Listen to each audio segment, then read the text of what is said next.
Data can be beautiful and can also inspire stunning works of stitched art.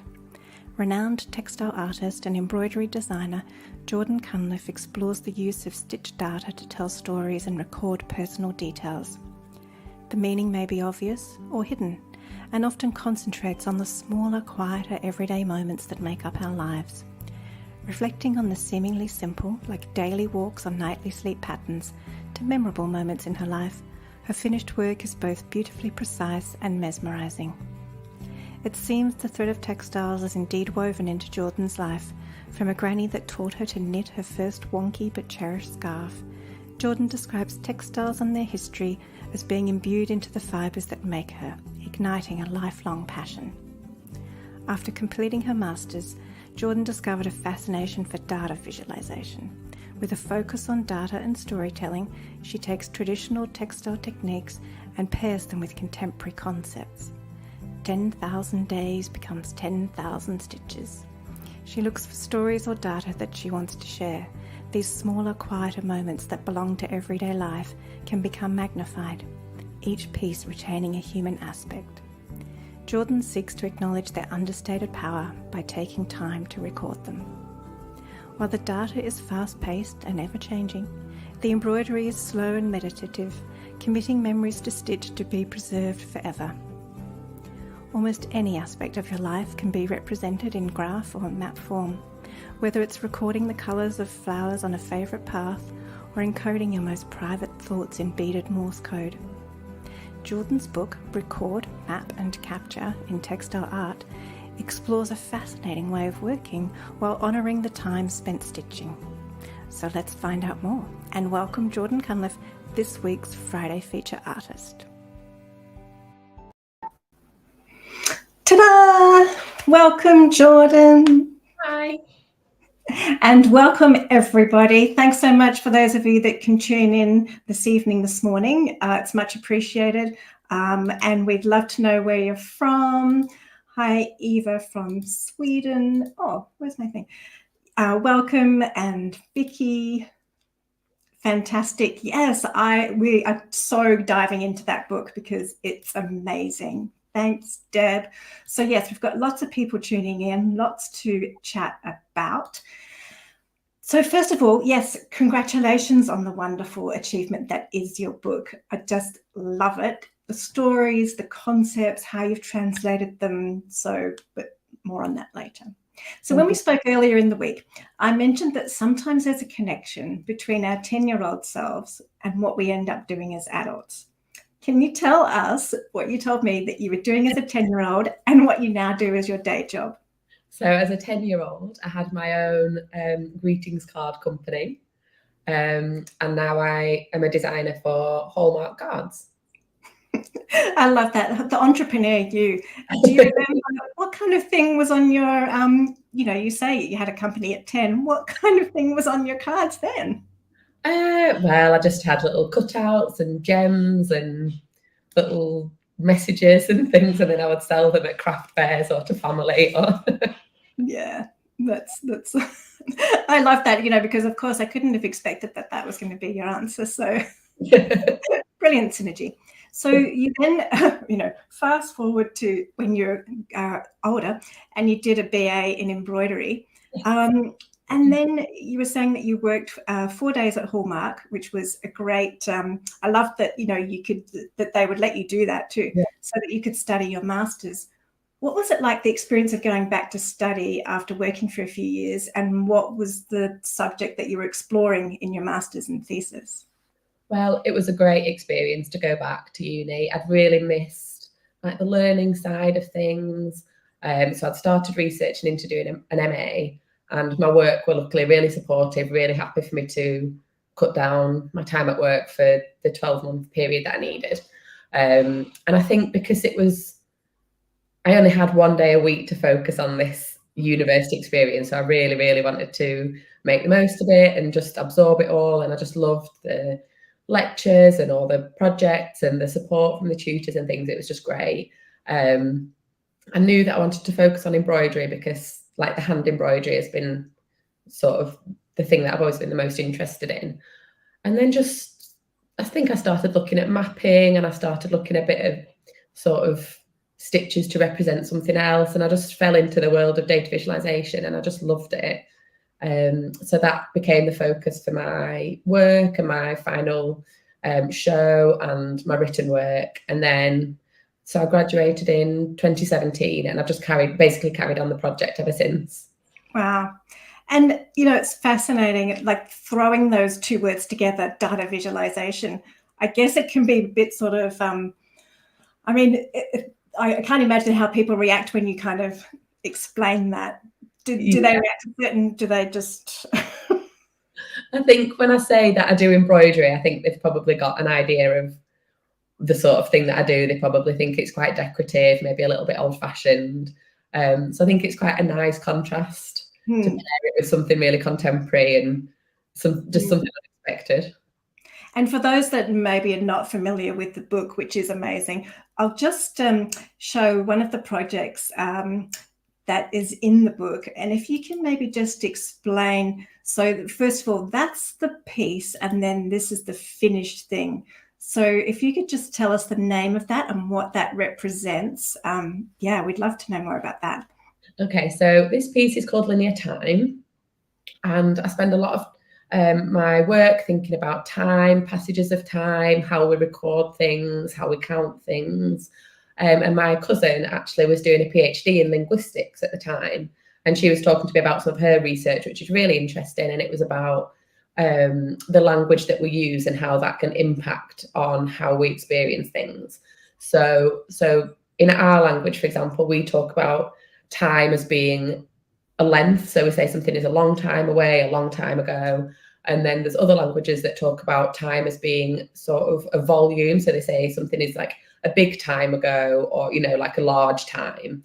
And I just thought it was really interesting in terms of, would that make you experience things differently if you use a different language? So I counted out how many days I'd been alive at the time I did this project, and then I stitched it in like a long row. So basically, yeah.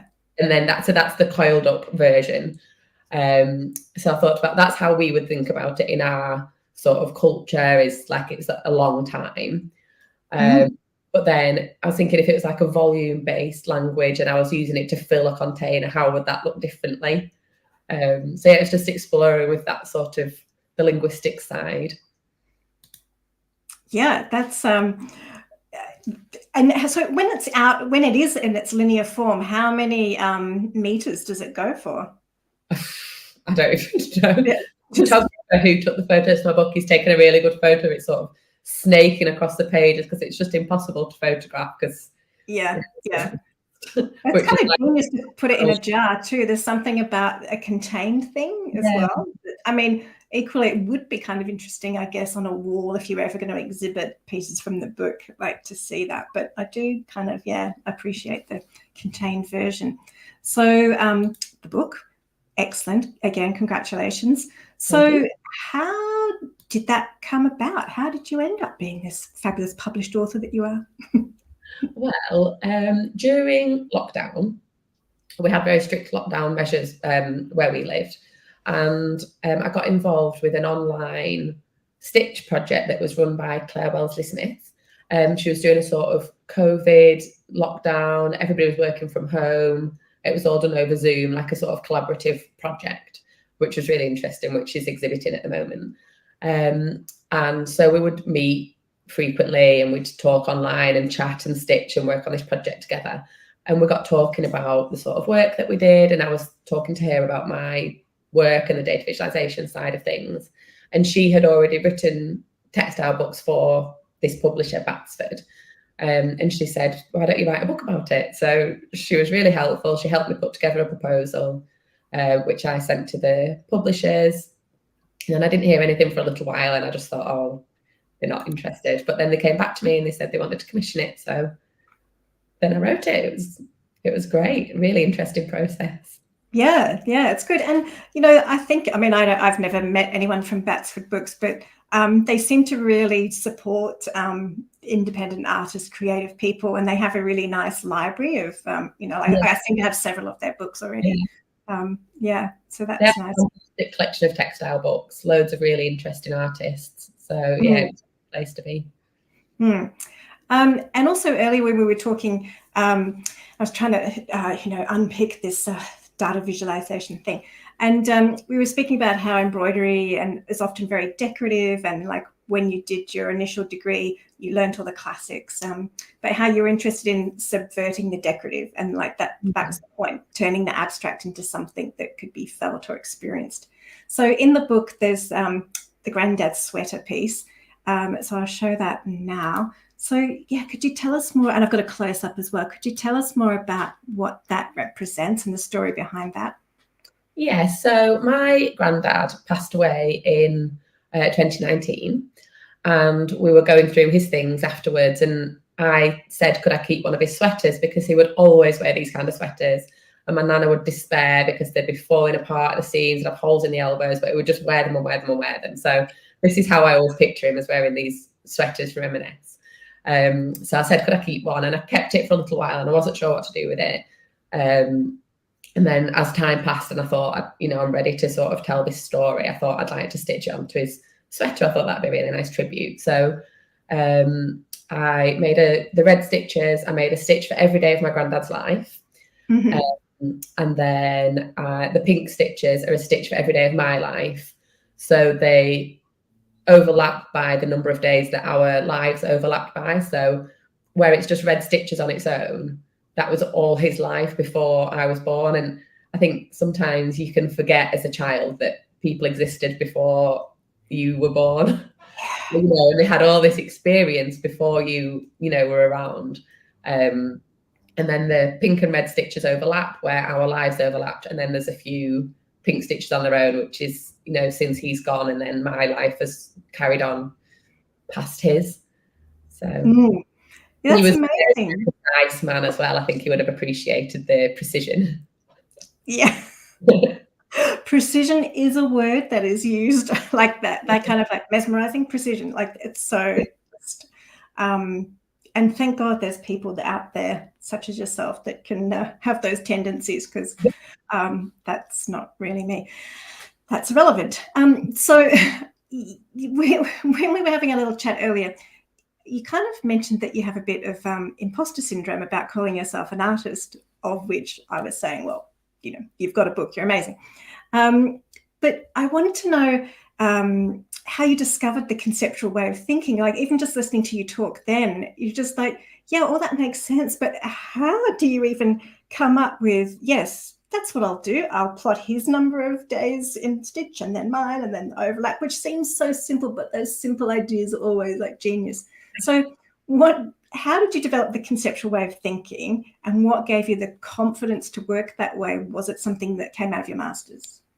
It was definitely started in my master's. I think even though they were very, it was quite a self-led course, and they would sort of leave you to develop your own work. They sort of guided you, and it really sort of honed my practice that I do now. So I think it sort of started there, and then I've developed, since I've finished my master's, I've sort of been working on it and trying to like develop this style. And I start with the story. So what am I trying to say? So with my granddad, I was like, what is the crux of what I'm trying to say about mine and my granddad's relationship? And I thought the thing that I was really interested in was his life before me. Now, unfortunately, it was too late to ask him about that. So how could I sort of express that through this work? I need to think of a way, like really get rid of the background noise, and what I want to focus on is his life that he lived and how our lives overlapped, and and now mine is carrying on without him. And so when I got to that, what I was trying to say, then it became clear about different ways that I could sort of share that information in the most efficient way that I could. Yeah, so true. And I just want to acknowledge that lots of people are tuning in, loving it. We've got people from Robin from Lancashire. Oh, hi, Dad. Up the road. And yeah, lots of people from Australia. So hi, everybody. And Vicky would just like to share the love of your machines there. I was kind of saying to Jordan, it's a bit ironic that she's surrounded by machines, but she's someone who does a lot of hand stitching. But yes, obviously a love of the needle, the thread anyway. Yeah. So also in the book, it's really nice how you include other artists that work not the same way, but I guess in that sort of field of interpreting data into stitch. And Richard McVettis is one of them, and he's also been a photo feature artist. So he talks about devising artwork based on a series of algorithms. So, you know, kind of we all just think of that as associated with obviously social media, but that word can be substituted for problem solving or basically coming up with a constraint is my interpretation. So he talked about one type of thread, the cube, starting in the same place, using only one stitch. So once you start a piece and you've got imposed all those constraints, how does that make you feel? Like and when you're stitching them, like, is it the same feeling, or what is the experience of it all? It's quite a nice feeling, actually. I think I started working a little bit in that way when I was doing my master's. I was going through a period of a bit low confidence and I wasn't sure what I was doing and where it was going. And so I started thinking, if I impose a set of rules on this piece of work, then it doesn't really matter what the outcome is, because I can sort of wash my hands of the outcome because I followed the rules.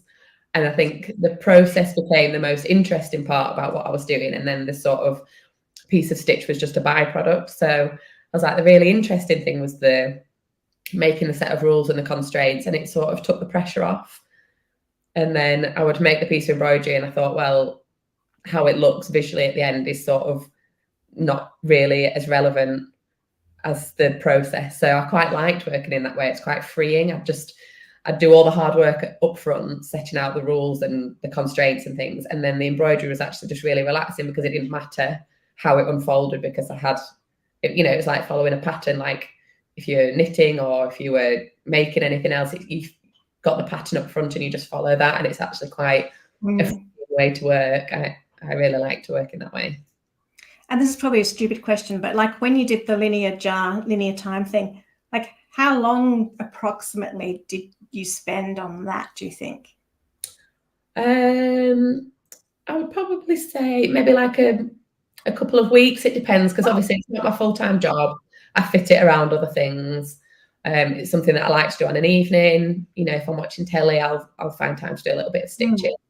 And that's what's really nice about embroidery. It's very portable. You can just put it down, pick it back up again. It doesn't take up loads of space. So if it takes a few weeks, you can just keep going back to it. And so then generally, like, are you quite happy with the pieces once you've got like to the finished thing, or do you need time to sit with them and then kind of reflect on them and have that bit of space and then kind of evaluate them? Or does it still become it doesn't matter because it was the process? Yeah, I think I probably do like them because of the process. I think it's all part of the same thing. So I do like them. But then, interestingly, I was looking at some old pieces the other day and I was like, oh, I love this. But then when I looked back through my old sketchbooks at the time, I was writing, oh, I don't really like it. So then, a few years later, I came back to it and I was like, oh, yeah, I remember this. I really liked it. And then so time's passed and I've got a bit, I liked it. And again, another example in the book that was great to me was Laurie Frick. So this is her piece, and it's, what is it called? Daily Stress Inventory. So the idea being that she's assigned meaning to colour, and then, so it's interesting what the data represents and what it reveals. So the issues are allocated a colour and then scaled according to appearance of, I guess, how stressful she was at the time. So again, like you kind of go, yeah, like Matt, having that idea, but I think it's the translation that's so great about this, that you can kind of make your own code, and some of the pieces literally are code. And then Olivia Johnson's piece. So, and then I think it says this in the book, that it deliberately looks like a pie chart so that we know that there's information that we need to find out more about. So and while I'm on the show and tells, this piece, so can you tell us, this is Major, how do I pronounce his name? It's Italian, Major Castagli. Castagli? You probably know more than me. So he was a prisoner of war, and he was captured by the German troops, and he was taken to like an internment camp. And while he was there, he was passing the time by doing embroidery, and the Red Cross would sometimes send packages, and sometimes there'd be things in there that he could use, or he'd use threads unraveled from jumpers, or whatever he could get his hands on, and he would stitch to pass the time. And he made this sampler, which is quite a traditional looking sampler. The German troops liked it, and they hung it on the wall in the prison camp, and when they moved camps, they took it with them and put it back on the wall again. They really liked it. And he was like well known for being good at embroidery, and he would teach other inmates at the camp how to stitch. And so this was like his thing. He'd make these pieces of work, and nobody really thought anything of it. And then after the war, people would look at it a bit more closely, and you can see the border with the sort of tiny dots, the little cross. And it turned out that was actually Morse code. For one of them was "God Save the King," and then one of them was "Fuck Hitler." Yeah. And the German troops had it hanging on the wall, having no idea what it meant, and he was probably like chuckling away to himself. Yeah. I mean, the same thing of that also. I think it was from the book, because I'm not sure how I would have known this otherwise.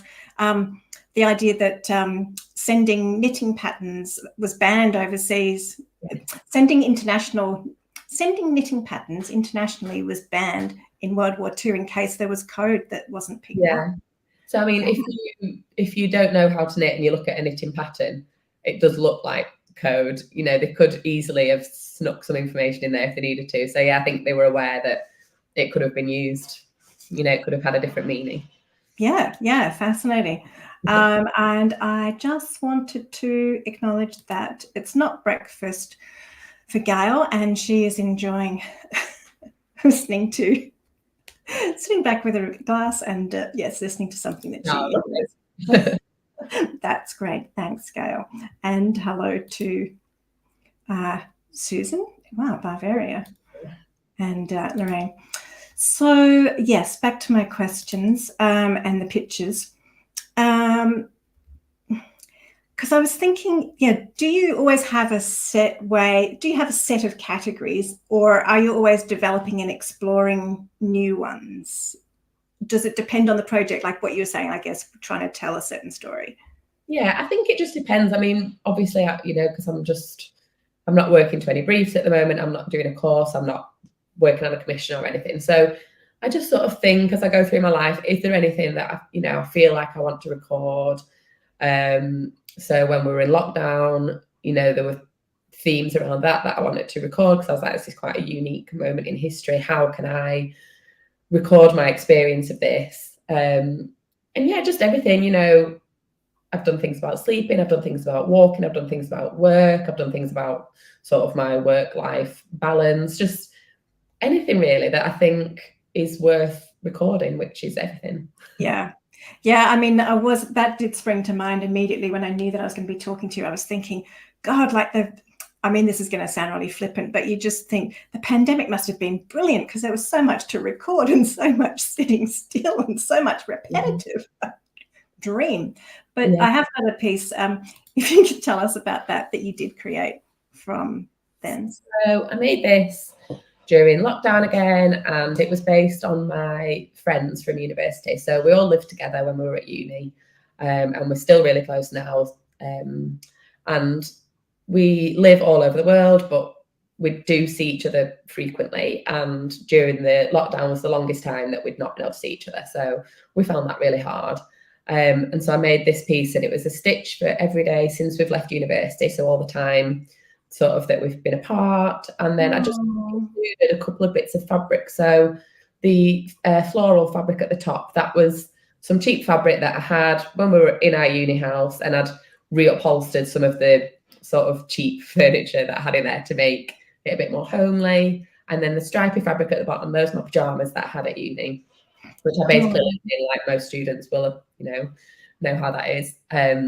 So yeah, I just wanted to put some fabrics in, and it was the weirdest thing. As soon as I picked up those fabrics, I was just transported straight back to that time, and the just associations with it were so strong, and I thought it was really nice to include them, and it just really takes me back to that time. Yeah, I wonder whether people will approach you with commissions, like how to convert their stories, because you've got that way of thinking, whether that's something that will come your way. I mean, you may choose not to do that, but that would be interesting, because like you say, it is the story. Yeah. And then segue. So stories. I love this piece. I've got a pull back picture. So can you tell us what that represents? So this is The Tiger Who Came to Tea, which is a children's book, and it was my favourite book when I was growing up. When I was very, very little, maybe 2 or 3 years old, I'd had it read to me so often that I knew it off by heart. And my parents found me once in my bedroom reading the book to myself, and I knew when to turn the pages, and I knew which pictures went with which words. They thought they had like a child prodigy, but they didn't. I just learned it off by heart, so I just knew it so well, and I couldn't read. I didn't know any of the letters meant, but I'd just become so familiar with it that I could read it. So it's like, how could I recreate that experience now? So I thought I could. So I decided I was going to make a replica of the book in fabric, and I did a cross stitch for every single letter that appears in the book as it appears. So the layout of the lines and the layout of the words and everything is exactly the same on the fabric as it is on the paper. I mean, this is based on my copy of the book. There might be different formats, but this is my childhood copy of the book.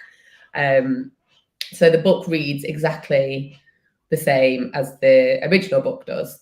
And so I thought, if I now look through this fabric book, I can't read any of the words. Do I still know it off by heart? Can I still recognise like the rhythm of how the words flow on the page and sort of layout and things? So it was as close as I could get to sort of in that childhood experience of reading the book.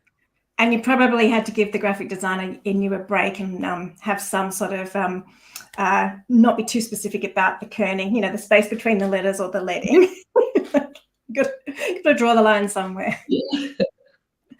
And going back to that code, I mean, I loved this too. So I don't know what, maybe it's that like, I don't know, as a kid, did you play spies? I think I did. Just that idea of developing a code. But can you tell us more about this piece?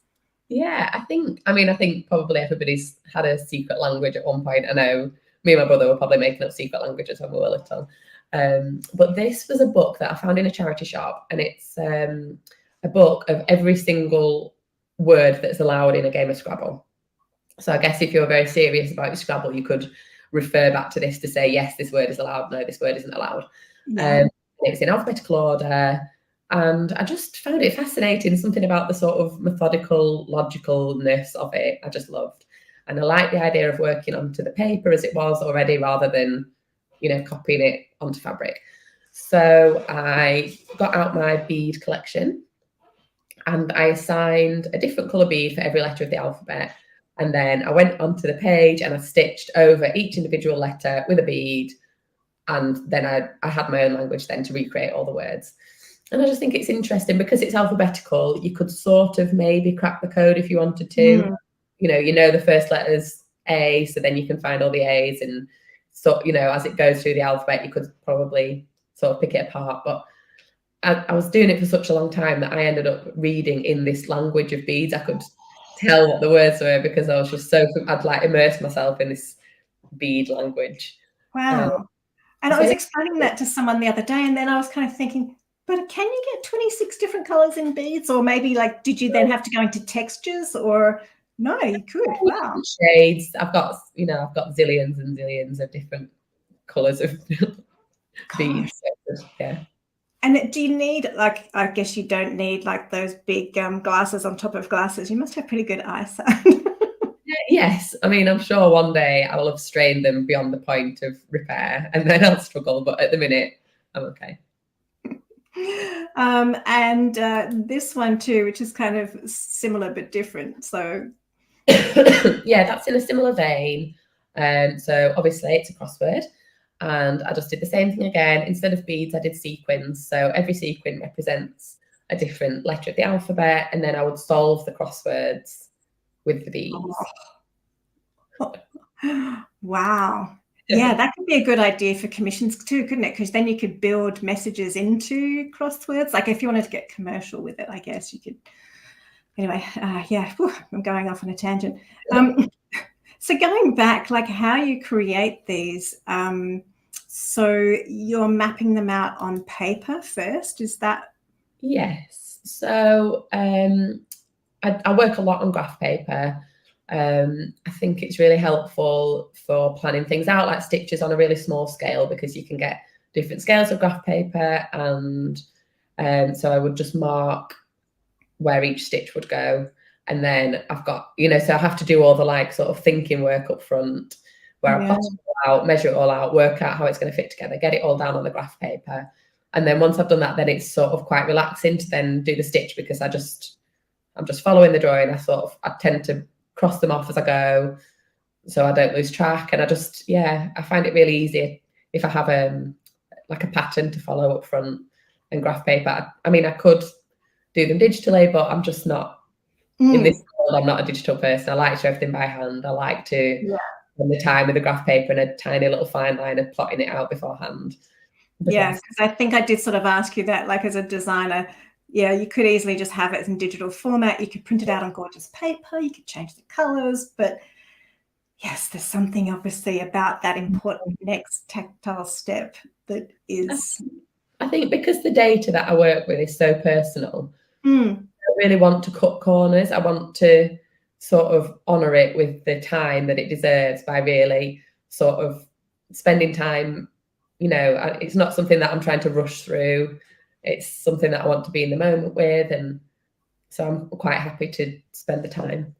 And we did talk about how, or you mentioned as well, that, it's often quite a portable thing. So do you find that you always kind of have a project on the go? Yeah, generally I do. I keep it in my handbag. It's very small. I just take a tiny little hoop, and all I need is a bit of fabric and thread and a needle, and it's so small. And then if I'm ever sort of sitting around waiting, if I'm on the train, if I'm waiting for an appointment, anything like that, I can just get some embroidery out. And then I think I hate the idea of wasting time. So if I have spare time hanging around, I think I want to do something productive, and this is a really nice thing to have and work on in those spare minutes. And that idea of marking time, counting time, and literally you are. Do you do that in notebooks, or do you have an app, or how do you actually record the time? So I have some notebooks, or I'll keep notes on my phone, in the notes app, or I will do sort of during the day, I'll take screenshots of my phone, with the clock on. And then when I get home that night, I can sort of make notes, but it's generally like a handwritten list.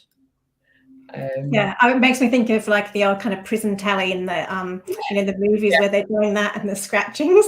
Yeah. Do you do scratchings like that, like the old-fashioned 4 and then the 5? Yeah. Because otherwise that would be quite laborious, counting up all the information as well. Yeah. I mean, I have apps for different things. So when I was measuring sleep patterns, for example, I have a Fitbit watch, and then on the app that records all my sleep. So then at the end of whatever period of time, I could go back and I can go through the app and I can gather the information from there. So there's different apps, for things like that, which can be really useful for just passively collecting the data as you go, and then you can come back to it when you're wanting to gather it. And how some people have the UFO, the unfinished object or project. Have you ever started collecting data and then kind of had to abandon it because you've lost interest in the project while you're collecting the data, or you pretty much always follow it through? I find it very difficult to abandon a project. I think I put such a lot of thought into them that generally I know there's enough interest to carry me through to the end of the project. But sometimes they just don't work. Sometimes you have an idea in your head and it just doesn't, the data just doesn't fit with what you were thinking that it would fit, or sort of the outcome just doesn't work. So that's fine sometimes. But, still have that data written down. So in the future, if I wanted to come back to it and try and approach it from a different direction, then that's fine. You know, I don't just disregard it. I would keep it. And then, if, you know, as like my style evolves, it might just click and I think, right, this is the best way to, you know, share this data. Come back to things sometimes. And you look very rested, despite telling me the other day that you have a 1-year-old. Do you find yourself, you know, like time is so precious, do you find yourself wanting to record observations of her life and development? It is like, or is it more your own other things? Like, because that would be sort of, I think just who I am as a person, I just do record things, and you know, I'm just constantly documenting everything. I've got photos, I've got lists, I've got notes, I've got you know, just entries of information that I collect, and it can be a little bit overwhelming sometimes because you just want to record every single thing all the time, which is why I think it's nice if I just record it in the moment, and then I might not have time to do anything with it, but you know, I can come back to it in the future. And I do that with a lot of things because sometimes it can just be like all consuming trying to track everything, and I'll have an idea for something about travel, but then I've got an idea for something about sleep, and I've got, you know, and I can't do everything all at once, but I can collect all that data as I go. Yeah. And then down the line, I can come back to it, which is something that I'm really passionate about, is collecting moments in time. So if I've recorded a period of time from 2007 that I've never used, I can now revisit that time and sort of go back to it. And I think that's really nice to be able to do that and say, this was that moment in time, this was my life at that time, and now I've got the power to go back to that exact time. Yeah, I mean, I just love the word time machine, but like you're saying about revisiting time, that is a great concept. And Alison has just said, like, yeah, a stitch for every time you're waiting for a train would be lots of stitches. But that's kind of the point, like kind of suddenly thinking in that headspace, kind of, I imagine once you start, it could probably get a little bit addictive, really. Yeah, this is what I mean about the sort of all-consuming.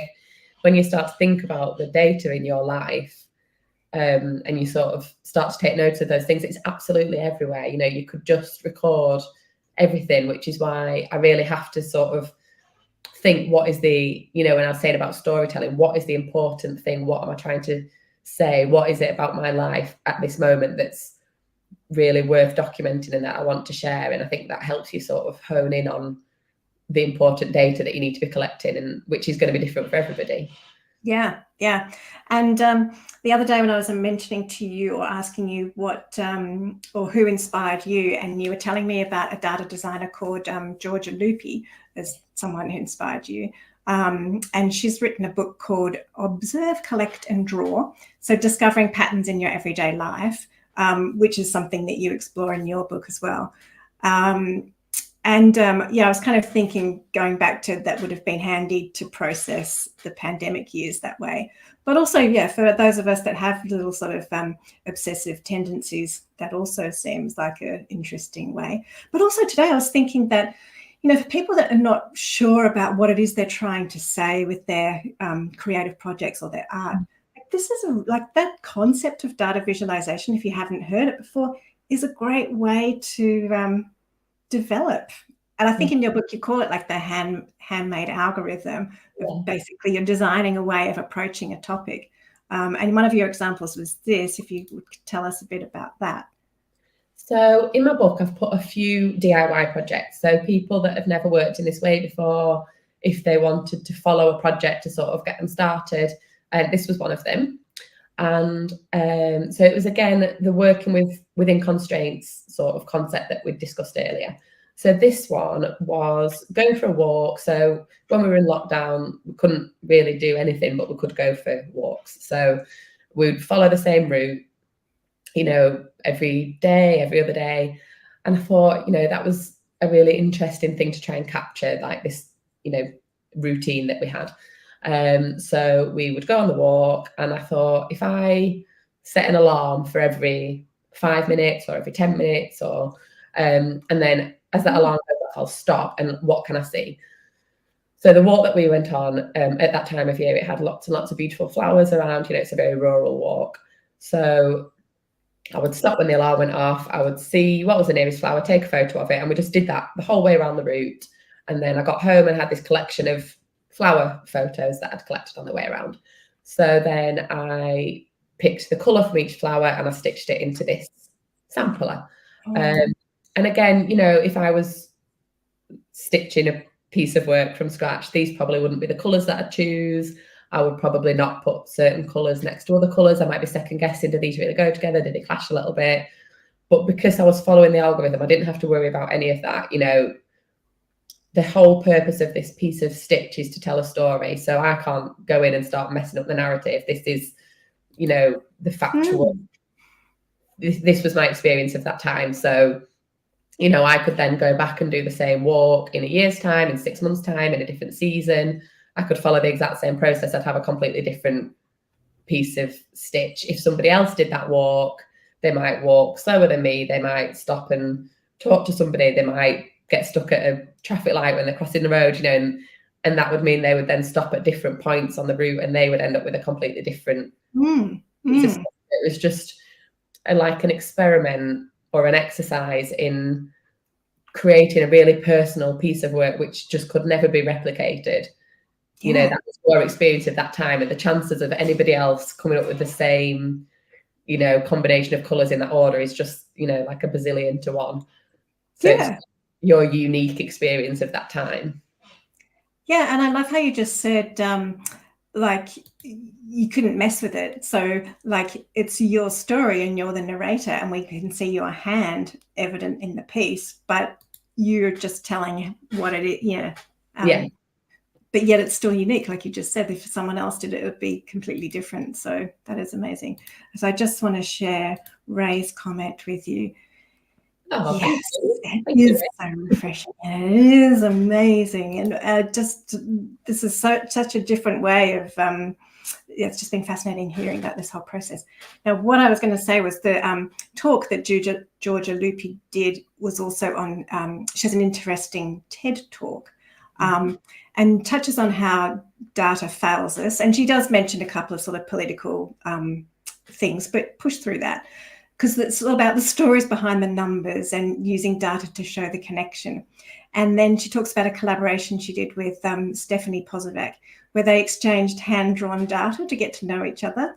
And I loved how she said that one of the pieces, so they did use postcards, and she wanted to document how many times that she looked at her watch, which was interesting to what you were saying about that time thing. And then she came up with codes and symbols that related to how she felt or why she looked at her watch, whether it was because she was generally checking the time or whether she was bored or whether she was hungry.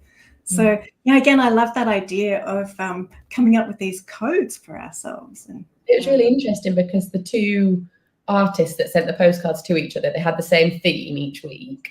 So if the theme was checking your watch, checking the time, they would both be collecting the exact same data, and yet the outcomes would both be completely different because, you know, their lives are different, their experiences are different, the way they choose to express that data would be different.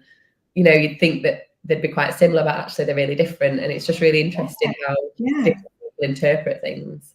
Yeah, I mean, I love that you could do that between two artist mates, because like people used to send creative sort of envelopes for challenges around the world, or, you know, someone does something in a book, alters it and then sends it to someone else and they alter it, like all of those creative projects. But the idea of collaborating in this kind of code would be really fascinating. So, yes, I was going to ask you what your favorite tool or gadget is, or something that you use that you could show us other than just scissors, needle and thread. Yeah, so I don't have a lot of gadgets, obviously. It's very, like, you know, basic materials that I use, but I do always use the embroidery hoop.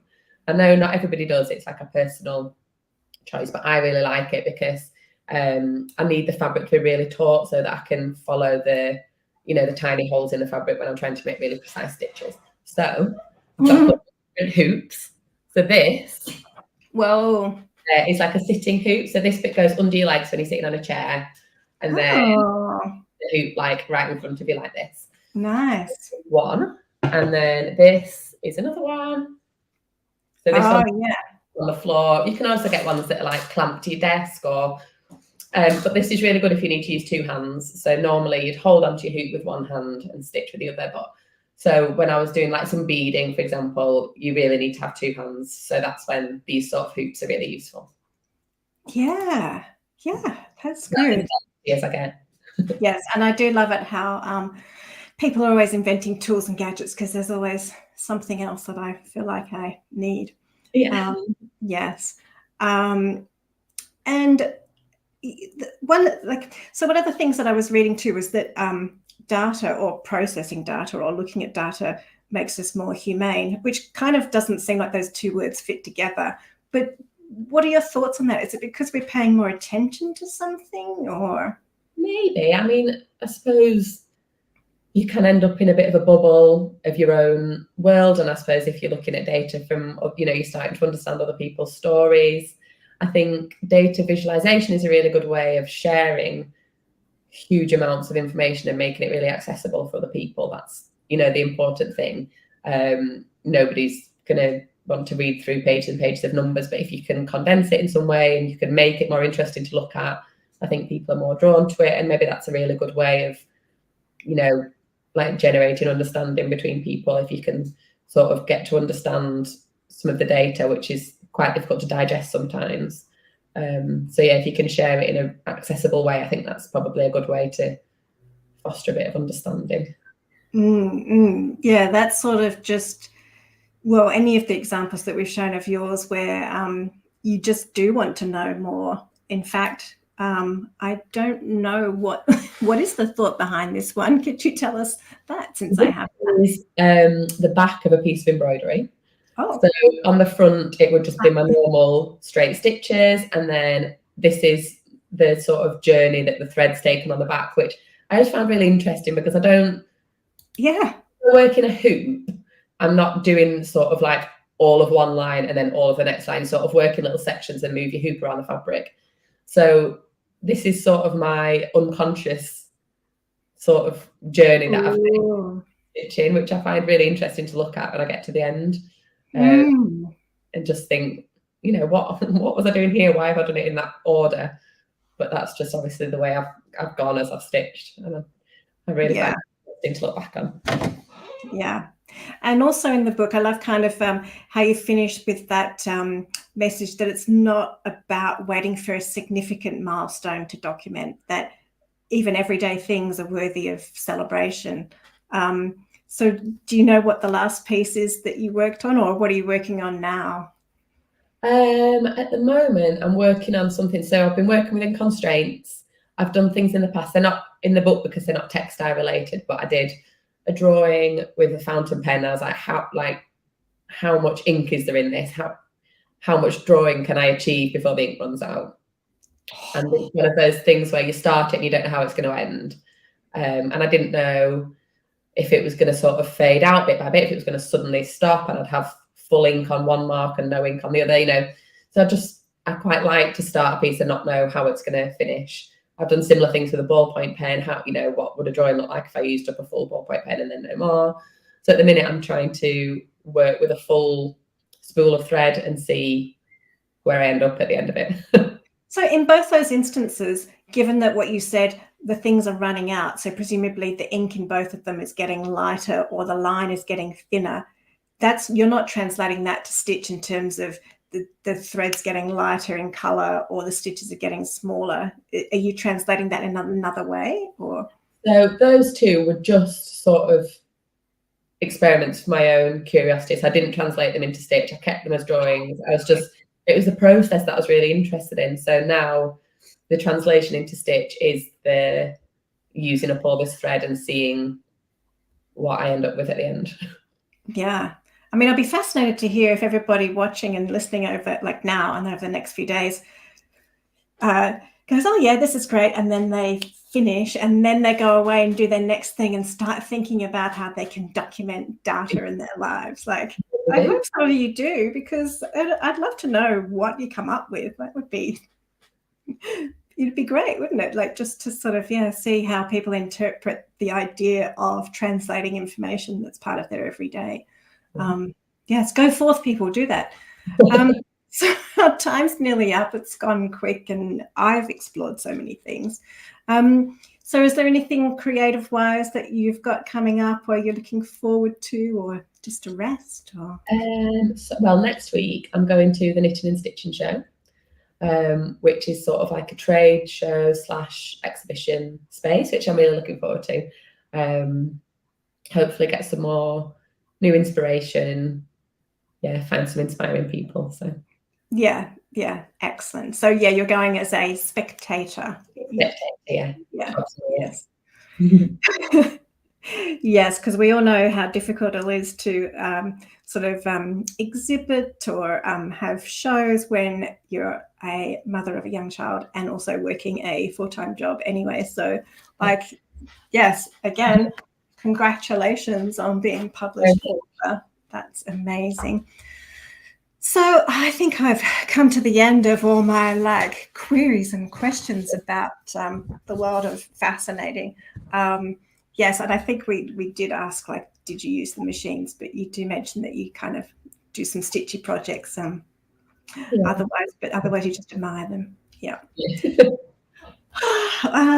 Well, thank you everyone for this is good. Yes, love that idea of not knowing what you were finished with.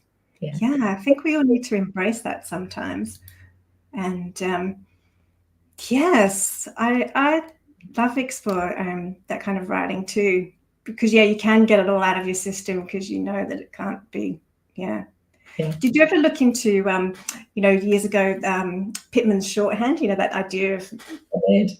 Yeah, it is interesting. I think a lot of artists will grapple with wanting to share really personal information, but also maybe not wanting to share it. And I think, it's interesting to find ways around that where you can that's where the coding comes in. Yeah. I think my mum learnt Pitman's, and then so she's got diaries full of little squiggles and things, but as she's aged, she can't even remember. Or I think she went rogue and started doing her own interpretation of Pitman's as well. So here's a good idea from Sandra. Perhaps we could all do the same data recording and see how different they turn out. Thanks. Really interesting. Yeah, we need a challenge. Yes, fantastic.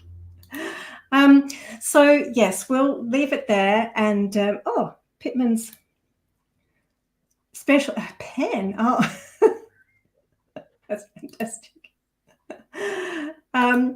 So yes, sorry. Stay on track. Thanks, Jordan. It's been fantastic, and we really appreciate you spending time with us this evening. And thanks everyone for tuning in. If you'd love to type your comments in, we'd all love to hear how much you enjoyed the interview and listening to Jordan and her process. So stay there for a minute so we can say goodbye at the end, but thank you. Thank you very much.